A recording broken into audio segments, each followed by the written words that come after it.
Today I've got a solid Town Hall 13 base that's perfect for trophy pushing. I'll walk you through a quick base analysis and show you some solid replays to prove it actually works. So, this one's an anti-2-star base with a clean box-style wall layout.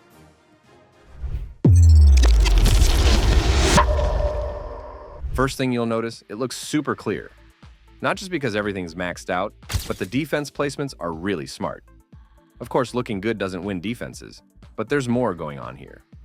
If you've played multiplayer lately, you know the current meta is all about spam, especially air spam. We're talking dragons, electro dragons, the whole squad. And this base handles them really well. All three infernos are set to single target, which is great for melting high HP units like dragons, E-drags, and even heroes. Huge plus there.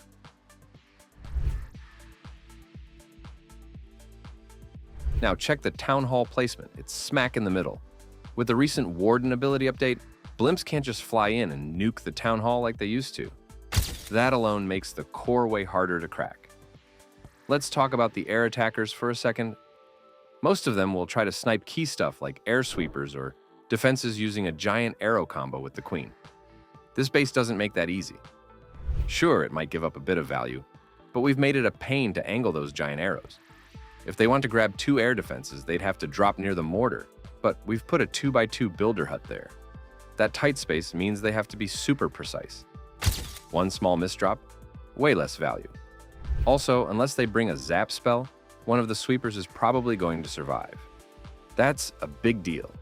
It keeps dragons pushed off course and out of the core. Lastly, the expos. All of them are grouped up and paired with the heroes. When you clump high DPS stuff like this together, it's deadly. The defenses and heroes support each other and just shred through troops. And yeah, we've got the Warden here, but honestly, he's kind of whatever on defense now. You could swap him out with the Minion Prince for more damage. All right, let's look at some defense replays now. First up, we've got a Super Archer plus Blizzard Blimp hit. And hey, I'd have to give a fair warning. These aren't flawless defenses. If you play multiplayer, you already know how unpredictable it can be. One match, it's a maxed TH13. Next, it's a TH13, with half their heroes upgrading. So yeah, I tried to pick the most reasonable replays I could get my hands on. Honestly, the opener of this hit was clean. The Blimp troops got solid value with their spells, even set up a nice funnel. But I never expected for this weird part after getting a good value and funnel out of the Blimp.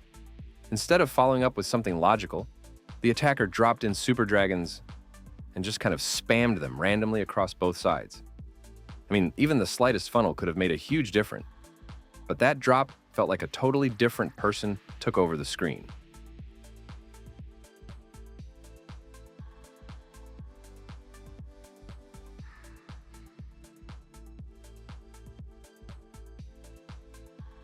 The super dragons, being tanky as they are, still couldn't get more than outer ring value. What's even wilder is that there was no Warden in this hit. And still, it managed to hit the high 60s, which honestly tells you a lot about this meta. Now for the next one, and this one's for the old schoolers, still rocking Electro Wags.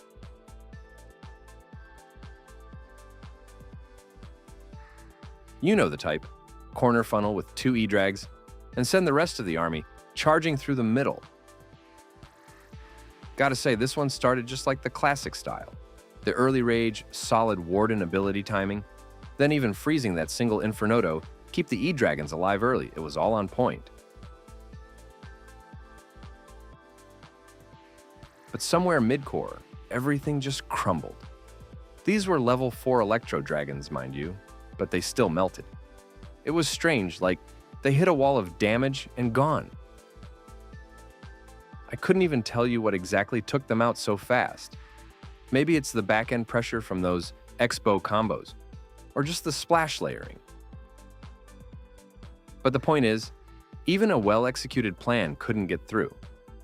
Either this base is doing its job, or maybe Electrowags just aren't it anymore.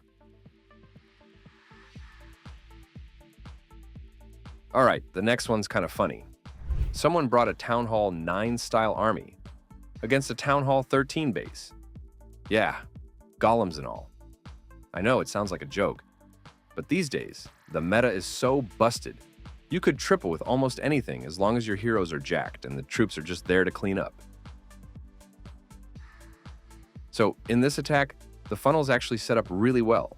All the troops get shoved into the eagle compartment like a pro-level spam move. It's tight, it's funneled. It's not the kind of spam we usually see, where you just splash everything wide and pray.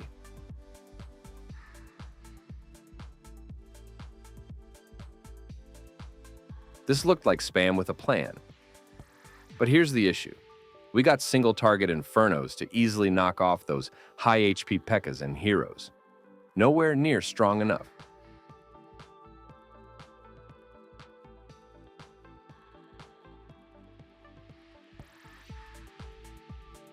As the push moved into the core, you could see it. The Expos and heroes started stacking damage, and the back end just started shredding. The troops got stuck cracking walls while the defenses chewed them up. The single Infernos were MVPs here, especially against all the P.E.K.K.A.s.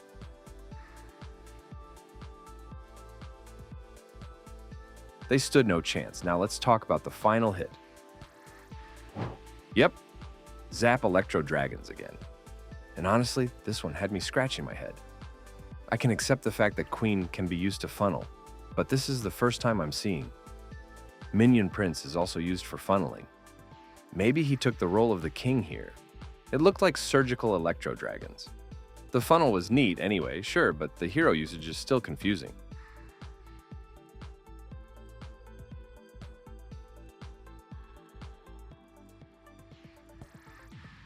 The Minion Prince and Queen didn't add much except for the funnel. But even with a good funnel, the E-Drags just couldn't break into the core. And that's where the sweepers come in. These things are doing serious work, pushing back the dragons, messing up pathing, and giving the core defenses time to light them up.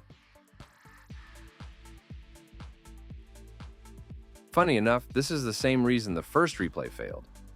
The sweepers are low-key the MVP of this base against air armies. They're the reason spam-style air attacks fall flat.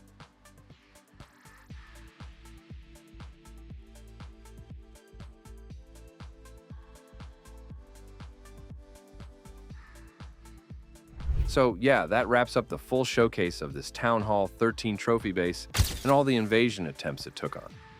I'll drop the base link in the description. Grab it, test it, and best of luck climbing trophies.